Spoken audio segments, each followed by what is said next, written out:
Hello అండి, పనసపొట్టు curry చేసుకుందామండి. చాలా టేస్టీగా పనసపొట్టు కర్రీ నా స్టైల్లో నేను చేస్తానండి. మీరందరూ చూస్తారని వీడియో తీస్తాను, ఒకసారి చూసేయండి.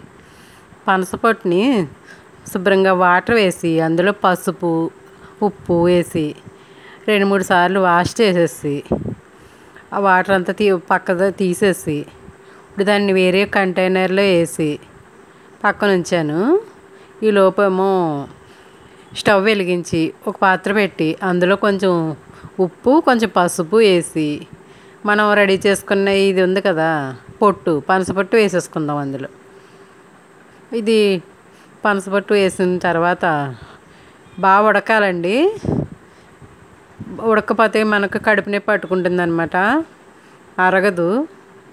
అందుకు బాగా ఉడకాలండి. ఈ లోపేమో వేరే స్టవ్ వెలిగించి అందులో ఆయిల్ వేసి అందులో పల్లీలు వేసాను.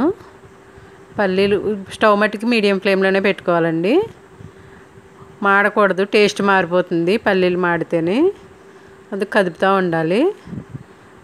పల్లీలు వేగిన తర్వాత ఎండుమిర్చి కూడా చిన్న చిన్న ముక్కలుగా కట్ చేసుకుని రెడీగా ఉంచుకుందాం. ఇప్పుడు ఆ ఎండుమిర్చి కూడా వేసేసుకుందామండి. వేసేసుకుని అది కూడా బాగా కదుపుకోవాలి. కదుపుకుని అవి వేగిన తర్వాత స్టవ్ ఆఫ్ చేసుకుందాం. అవి వేరే బౌల్లోకి తీసేసుకుని చల్లారనిద్దాం. ఈ లోపేమో మనకు ఉడికిపోయింది వేరే కంటైనర్లో వడకట్టి ఉంచుదామండి. వాటర్ మొత్తం వెళ్ళిపోతుంది అనమాట. ఇలాగా ఇదేమో చల్లారిపోయింది కదా, మిక్సీ గిన్నెలో వేసేసుకుందాం. అందులో చింతపండు అండి, తగినంత చింతపండు వేసుకుని అది పౌడర్ ఆడేసుకుందాం.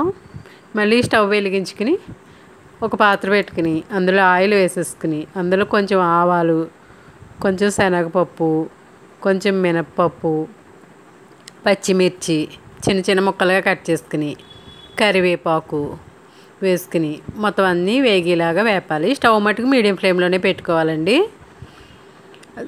ఈలోపు కొంచెం జీడిపప్పు కూడా వేసుకుందాం. అది వేగాలన్నమాట బాగానే. స్టవ్ స్పీడ్ పెట్టుకుంటే మాడిపోతాయండి, కర్రీ టేస్టే మారిపోతుంది అనమాట. కొంచెం పసుపు, కొంచెం ఇంగువే అసలైన టేస్ట్ కదండి, చాలా బాగుంటుంది కర్రీకి. తర్వాత మనం సాల్ట్ ముందే వేసుకున్నాం కదండి, అది కొంచెం తక్కువే వేసుకోవాలి. అది కూడా అంతా కలిసేలాగా కలిపేసుకుందాం. ఇప్పుడు మనం రెడీ పెట్టుకున్న పౌడర్ ఉంది కదా, ఆ పౌడర్ కూడా వేసేసుకుని మొత్తం కలిపేసుకుందాం. అంతా కలిసిన తర్వాత మనకి ముందు వడకట్టి ఉంచుకున్నాం కదా పనసపొట్టు వేసేసుకుందాం. ఇందులో పనసపొట్టు వేసేసుకుని ఇది కూడా మొత్తం అంతా కలిసేలాగా శుభ్రంగా కలపాలి. ఇప్పుడంతా బాగా వేగాలన్నమాట, అదంతా బాగా పట్టాలి కదా పనసపొట్టుకి. చూసారా, అది వేగుతుంటేనే గుమగుమలు స్మెల్ అద్దిరిపోతుంది అనమాట. పనసపొట్టు కర్రీ స్మెల్ చాలా బాగుంటుందండి కర్రీ. అది వేసేసుకున్న తర్వాత అయిపోయిందండి, ఇంక స్టవ్ ఆఫ్ చేసుకుందాం.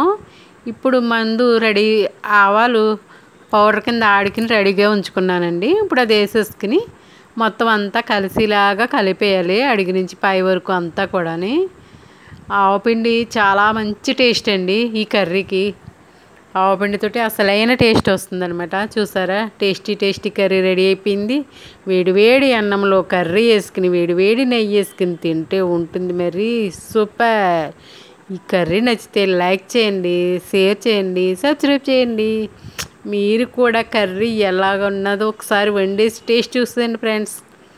చూసారా, అదిరిపోయిందంతే. వావ్.